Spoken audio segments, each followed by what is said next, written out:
Bem-vindos, pessoal, a mais um vídeo do canal Agro Mais Rico.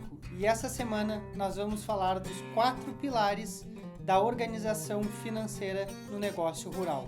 Mas antes de entrarmos no conteúdo, não se esqueça de se inscrever no canal, dar o link aqui no vídeo e ativar o sininho para receber as notificações.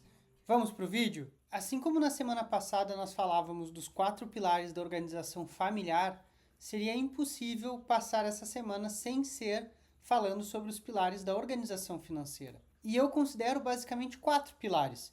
Pensando primeiro como profissionalização, a fazenda deve ser tratada como uma empresa e sim levada a sério, tendo a sua contabilidade gerencial, sua contabilidade fiscal, sua estrutura organizacional muito clara. Nós precisamos, mais uma vez, da separação família e negócio, e aqui nós estamos falando da questão financeira.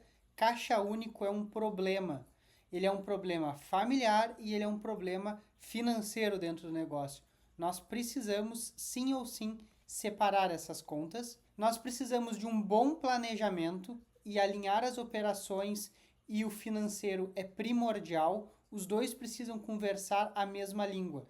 Não adianta o financeiro estar falando russo enquanto o operacional está falando português. E por último, como sempre, o acompanhamento. Porque se a gente não acompanhar, se a gente não tiver rotina em alguma coisa, nós não conseguimos trazer melhorias. E lembrando sempre que o ótimo é inimigo do bom, principalmente de quando nós sairmos do zero. Se hoje nós não temos nenhuma estrutura, não adianta a gente querer a melhor estrutura do mundo. Nós precisamos dar o primeiro passo. E para isso eu trago alguns pontos de atenção.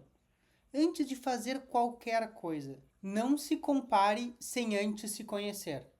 Muitas vezes eu chego em rodas de conversa, converso com alguns amigos produtores e eles querendo se comparar com questão de produtividade, questão de área, questão de número de funcionários e assim por diante.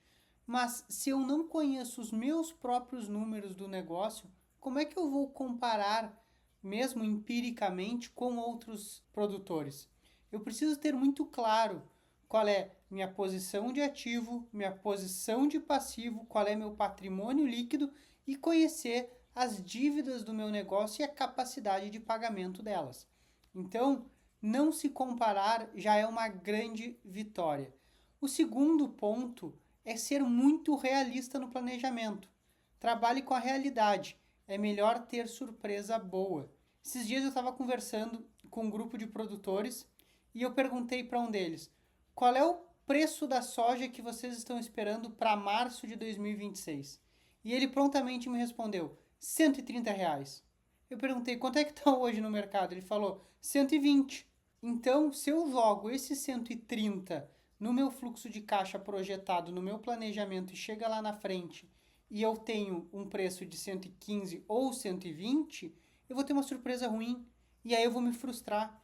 Então, o que eu falei para ele? Trabalha com 115. Quando chegar mais próximo da colheita, vai ajustando de acordo com o que o mercado vai aparecendo.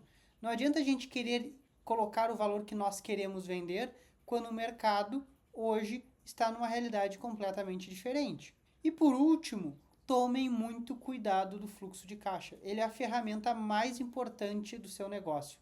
Não abandonem ela jamais. E quando eu estou falando de não abandonar ela, é fazer o planejamento operacional, fazer o planejamento financeiro de fluxo de caixa e acompanhar ele mensalmente. E faça o simples. Comece projetando as operações, como eu falei, e aí traduza ela para os números. E depois, levante todos os passivos. Organize quando e qual o valor de cada vencimento e obrigação que o negócio tem com terceiros.